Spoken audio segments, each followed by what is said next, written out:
नमस्कार साथियों, मैं सीमा गुप्ता आज आप सभी के बीच ज्योग्राफी टास्क क्लासेस में अत्यंत ही महत्वपूर्ण टास्क को लेकर आई हूँ। और आज के टास्क को यदि आप कंप्लीट करते हैं तो निश्चित रूप से आप भूगोल से संबंधित जो महत्वपूर्ण जानकारियाँ होती हैं वो मानचित्र के माध्यम से प्राप्त करने वाले हैं। तो साथियों, आज का जो टास्क है वो टास्क है ग्रीनविच लाइन से और इंटरनेशनल डे लाइन से। जी हाँ, आज का जो टास्क है वो है Greenwich line as well as international day line से। आप सभी अवश्य ही फिजिकल और पॉलिटिकल वर्ल्ड के मैप में आप देखेंगे कि इंटरनेशनल डे लाइन कहाँ कहाँ से गुजरी हुई है, क्योंकि इंटरनेशनल डे लाइन के माध्यम से ही तिथि का निर्धारण होता है। आप सभी को अवगत कराना है कि आप जब इंटरनेशनल डे लाइन को देखेंगे तो ये अवश्य देखेंगे कि वो किस जगह कितना मुड़ा हुआ है, क्योंकि कई बार ये क्वेश्चन पूछा जाता है। ठीक है, इसके साथ आप देखेंगे किन दो महाद्वीपों को इंटरनेशनल डे लाइन अलग कर रहा है। जब आप मानचित्र में इंटरनेशनल डे लाइन को देखेंगे ये सारे आयाम से आप अवगत हो जाएंगे कि किन दो महाद्वीपों के वो बीच से गुजर रहा है। ठीक है, साथ में आप ये भी अवगत होंगे कि कौन सा महासागर है, कौन सा सागर है जिसके बीच से होकर इंटरनेशनल डे लाइन क्रॉस कर रहा है। तो आज आप मानचित्र में इस चीज़ को जरूर देखेंगे। अब हम आते हैं ग्रीनविच लाइन। जी हाँ, ग्रीनविच लाइन। साथियों, ग्रीनविच लाइन के माध्यम से समय का निर्धारण होता है। ठीक है, इंटरनेशनल डे लाइन के माध्यम से तिथि का निर्धारण हो रहा है और ग्रीनविच लाइन से क्या हो रहा है, समय का निर्धारण हो रहा है। तो अब आपको देखना है कि ग्रीनविच लाइन कहाँ से गुजर रहा है।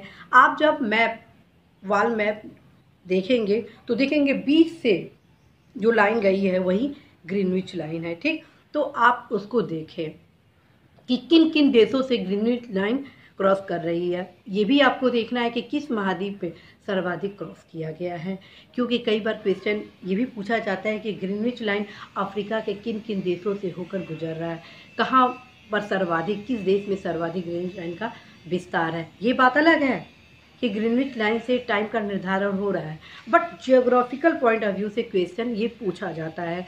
तो आप सारे आयाम को देखेंगे, ये भी देखेंगे फिजिकल व्यू से कौन कौन से ऐसे रेंज हैं, सी हैं, महासागर है आदि तमाम जो जियोग्राफिकल पॉइंट से टॉपिक में आपको पूर्व के क्लासेज में बताई, सबको आप देखेंगे इस लाइन से रिलेटेड। तो साथियों, आशा है, विश्वास है कि आप आज अवश्य इस दो टॉपिक को कंप्लीट करेंगे। अब जानते हैं कंप्लीट कैसे करेंगे, किस अध्ययन स्रोत से।